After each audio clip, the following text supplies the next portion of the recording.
Welcome back, and today we're going to be talking about Hive, and that is the latest Tubi masterpiece, and it asks the age-old question, should this have just stayed a short film? Spoiler alert, it probably should have, but here we are. So this movie was a socially conscious psychological thriller that was about a babysitter that lost the kid that she was supposed to be babysitting to a sinister force in plain sight. This was basically Adventures of Babysitting if Elizabeth Shue was fighting sleep paralysis rather than a car thief. So why don't you guys sit back, grab a drink, and let's go ahead and get into it. So let's talk about the execution, because there is a skeleton of a good movie buried in there somewhere. First off, we have to give credit where credit's due, because the actors in this movie act their ass off and they do everything in their power to carry this film. I'm going to try not to butcher her name too much, but Xochitl Gomez, she plays Sasha, who is a anxious teen nanny, and she is given 110%, I guarantee you. She was able to somehow survive the MCU's multiverse of madness, but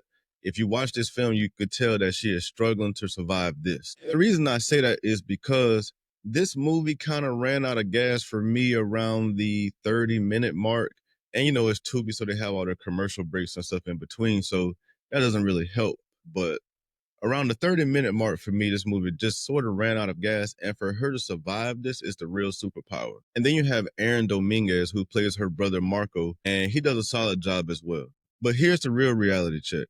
Hive, like I said earlier, or like I touched on, it started out as a short film. It is 9 minutes long, and it stars the same people mostly, but it fails to deliver on the feature film portion, and I really think that it did better as a short film. I can tell the director, Felipe Vargas, has an eye for horror, and it does show up and burst in this film.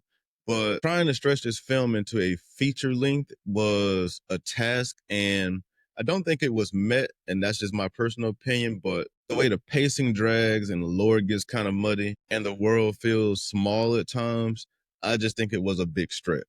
Now, don't get me wrong, this movie isn't offensively bad or anything like that. It is a Tubi movie after all, and I'm not trying to downgrade Tubi movies because some of them are really good. But the frustrating thing for me was in this film, it had so much potential and I could kind of see where they were going with it. But the problem that it had was it had too much filler stuff and not enough narrative or story to actually give us something to care about. Now, the one thing I will say, they did try to build on some of these characters. We see the original babysitter in the beginning of the film, and we see that she's all beat up and distraught and trying to get out of town. You're trying to use her phone, that doesn't work. And we see the phones don't work later either. We also see that outside of Sasha and her brother Marco, that he has a co-worker friend. I can't remember his name right now, but they have him as well, and he gets dispatched in the film. So he doesn't play a big role other than a supporting character. He doesn't really do much or say much, but I guess his big purpose was to just ultimately get killed, because there aren't many deaths in this film. I will say that.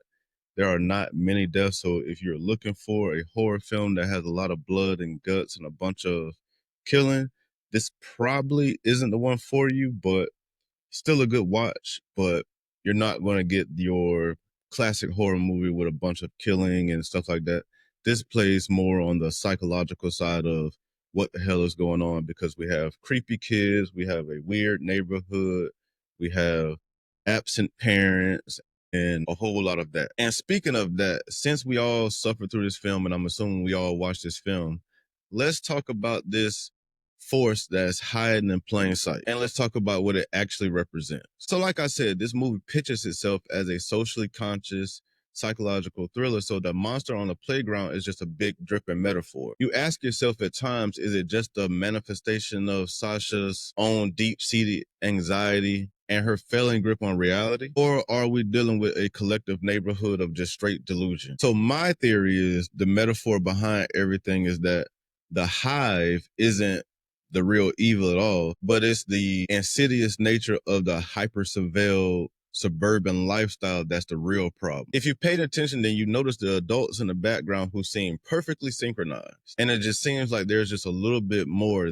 there. And then you have the kids that the film hints at being assimilated into this bleak conforming adulthood. And it's touched on at times in the film about conforming when you see Sasha's brother Marco talking about being invisible and, just blending into the community and just doing your job. And Sasha is more like a virus to a system because she doesn't want to conform. She wants to break out and do her own thing. So while this movie did have its moments of being a little bit dull, it does have its other moments of being very, very deep if you really pay attention to it. Now, it's not super deep, so don't get me wrong. It's more Invasion of the Body Snatchers meets a bad HOA meet, because we do get a script that doesn't really commit to anything. So us as viewers are left doing all the heavy lifting and thinking about all the in between stuff, because like I said, this was a 9-minute short film that was turned into a feature film, and it felt a lot like a large short film where we had to fill in the blank.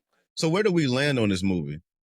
I'm honestly not going to sit here and tell you it's a complete dumpster fire and that it's a terrible movie and don't watch it, because it's honestly not that bad. Like I said, the acting is really good and it's a little melodramatic at times, but it is good. And there are a couple of genuinely uncomfortable frames in there as well. But I will say that the pacing is slower than a snail, and watching this film and looking at the story, it really doesn't justify keeping us in our seats that long.